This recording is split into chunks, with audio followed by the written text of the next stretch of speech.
Bonsoir à tous et bienvenue dans ce point de l'actualité. La Côte d'Ivoire continue de soutenir les populations impactées par la crise sanitaire de Covid-19. Dans le commerce, notamment le secteur vivrier, un fonds d'appui mis à la disposition des structures et acteurs concernés. 1 milliard de francs CFA repartis entre les responsables des marchés, les coopératives et les fêtières. Le directeur de l'Office d'aide à la commercialisation des produits vivriers présente son plan d'action. Salima Toudia. C'est un soulagement pour les acteurs du secteur vivrier. Face au dysfonctionnement de la chaîne de commercialisation des produits vivriers qui occasionne un manque à gagner pour les commerçants, 1 milliard de francs CFA est mis à leur disposition pour atténuer les charges de fonctionnement. Aujourd'hui, sur ces 4,4 milliards attendus de l'État de Côte d'Ivoire, il y a eu un décaissement de 1 milliard. Nous avons commencé la distribution des fonds. Nous avons au niveau des coopératives grossistes 20 coopératives pour lesquelles nous avons déjà fait des chèques. Au niveau des fêtières, nous avons 6 fêtières pour lesquelles nous avons fait des chèques, mais pour un montant de 300 millions pour les fêtières et 199 millions pour les marchés. Pour le moment, ce que nous avons fait. En plus de la subvention, un fonds de garantie de 30% du montant est mis au profit des commerçants pour leur faciliter l'accès à un crédit financier. Ce qu'ils ont fait, c'est pour toutes les femmes, c'est pour ceux qui se sont donnés de plein temps de corona. Elles ne sont pas assises, elles sont sur la route, elles sont dans les marchés. Par la grâce de Dieu, l'État a pensé à nous. Même si c'est 1 franc que votre région a eu, dis merci à l'État.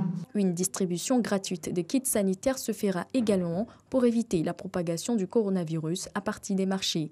À Yamoussoukro, le 5 septembre, l'OCPV remettra officiellement les chèques aux bénéficiaires. D'autres actions de l'État, le programme social du gouvernement qui est en marche. Après Bédiékro, Kongoti dans le département de Daoukro, le ministre de l'Hydraulique et celui de l'administration du territoire étaient dans le village d'Agua. C'est dans le département de Bongouanon pour l'inauguration d'un château d'eau. C'est la manifestation de la volonté du gouvernement de sortir les populations rurales de la précarité. Elles ont désormais de l'eau potable dans leur localité. La cérémonie d'inauguration a eu lieu le dimanche dernier. Et puis voyons ce constat. Chaque manifestation politique ou sociale est devenue une occasion pour certains de s'en prendre au bien public. Des camions calcinés, des bûches et pneus sur le bitume. La Confédération des syndicats des conducteurs routiers de l'Afrique de l'Ouest dénonce. Ces acteurs sont les premières victimes de ces actes. Cette organisation plaide pour l'arrêt des violences contre leur secteur d'activité. Elle en a profité pour rassurer les opérateurs sur la sécurité des corridors ivoiriens malgré la période électorale.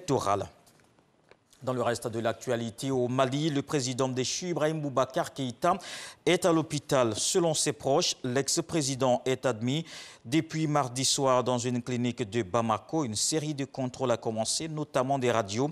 Ibeka devrait retourner chez lui dans l'après-midi de ce mercredi. Pendant ce temps, le Comité national pour le salut du peuple continue de se structurer.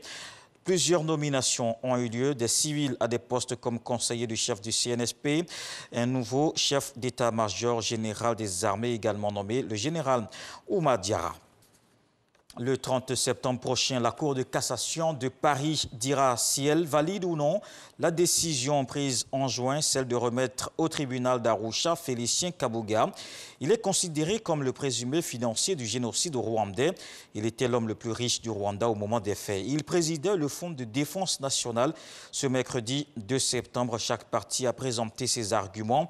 La question au cœur des débats est relative à l'état de santé de Félicien Kabuga, qui aurait 88 ans selon ses dires.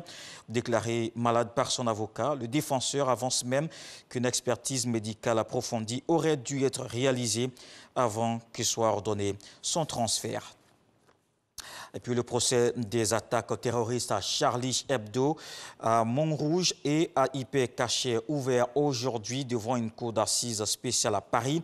Les 14 individus qui vont être jugés jusqu'au 10 novembre sont soupçonnés d'avoir été à des degrés divers des soutiens des frères Kouachi et d'Amédi Koulibaly. Ce procès en matière de terrorisme s'annonce inédit par sa durée.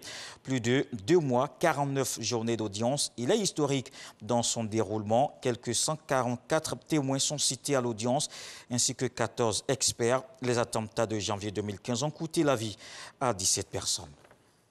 Je vous donne rendez-vous à 20 h pour le journal.